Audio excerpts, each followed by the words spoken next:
అసెంబ్లీకి ఒక తేడా చెప్తానండి నేను. సార్ ఈరోజు జ్యోతుల్ నెహ్రూ సీనియర్ సభ్యుడు, ఆయన ఇప్పుడు కొత్తగా వచ్చిన బాబు రఘురామకృష్ణరాజు ఈరోజే కూర్చున్నారు.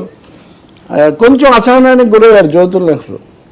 ఆయన ఏదో చెప్తున్నారు, కూర్చోండి అన్నట్టున్నారు. ఈయన కూర్చోమంటే కూర్చుంటాను, నాకంటే ముందు మాట్లాడిన వాళ్ళు ఎవరు నాకంటే సీనియర్ సభ్యులు కాదు, వాళ్ళందరికీ ఇచ్చిన సమయం కంటే నాకు తక్కువ సమయం, నేను ఇంకా తీసుకోకముందే నన్ను కూర్చోమంటున్నారు. కూర్చోమంటే కూర్చుంటానని ఈయన 4 సార్లు అన్నాడు, కూర్చోమని నేను చెప్పట్లేదని ఆయన 4 సార్లు అన్నారు. ఇద్దరు కూడా మర్యాదపూర్వకంగానే గోదావరి సాంప్రదాయం ప్రకారం ఈ మాటలతోనే దాదాపు కొంత సమయం అయిపోయిన తర్వాత నేను ఇంతవరకే అయితే చెప్పుకునేవాడిని కదా వర్మ. ఎందుకు చెప్తున్నానంటే 2 మాటలు ఉపయోగించారు జ్యోతుల్ నెహ్రూ, సీనియర్ నాయకుడు ఆయన, వైసీపీలో ఉన్నారు, మళ్ళీ ఇటు వచ్చారు. ఏమన్నారంటే నన్ను వెళ్ళిపోమంటే వెళ్ళిపోతాను సభ నుంచి అని ఒక మాట అన్నారు. రెండవది నన్ను ప్రతిపక్ష సభ్యుడిలాగా చూడకండి అని ఒక మాట అన్నారు. ఒక అసహనం.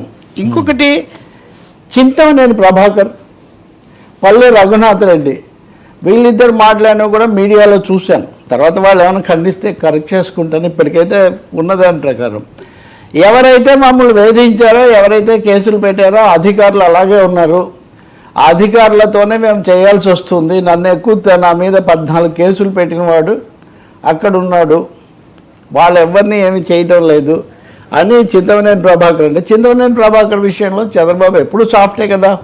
అసలు చర్చే వనజాక్షి దగ్గర మొదలైంది.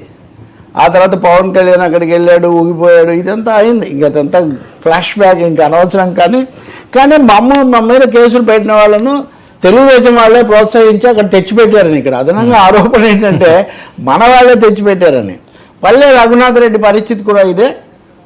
ఆయన మీద కూడా ఇలాగే 14 కేసులు పెట్టిన వాళ్ళు అక్కడ పెత్తనం చేస్తున్నారని.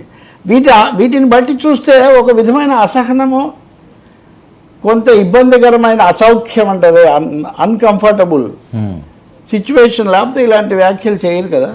సరే, రాజుగారు అంటే ఏదో సర్దుకొని ఆయన ఊరుకొని మాట్లాడనిచ్చారు, కొనసాగనిచ్చారు. కానీ అంటే నేను అంటుంది ఏంటంటే ప్రతిపక్షం లేదు, కానీ శాసనసభలో అక్కడ కూడా ఇలాంటి 4 సభ్యుల పేర్లు చెప్పాను కదా నేను. ఇప్పుడు ఇలాంటి పరిస్థితి నిన్న కూడా అండి.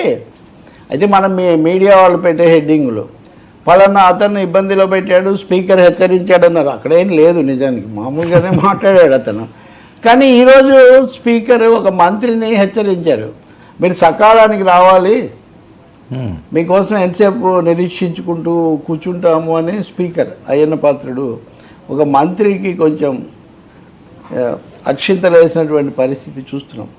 సో ఇందాక నేను ఇంకా పూర్తి అవ్వలేదు, వస్తుంటే చంద్రబాబు నాయుడు గారు మాట్లాడుతున్నారు విధానాలు, అమరావతి, ఇలాంటి అంశాల మీద.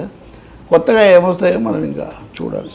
సార్ మండలంలో లోకేష్ గారు ఫైర్ లాజిక్తో వైసీపీని ఇరుకుని పెట్టారని చెప్పి కొంతమంది మాట్లాడుతున్నారు. మేమేం ఇరుకుని పడలేదు అంటూ లోకేష్ వ్యాఖ్యలపై అంబటి బొత్స కూడా అలాగే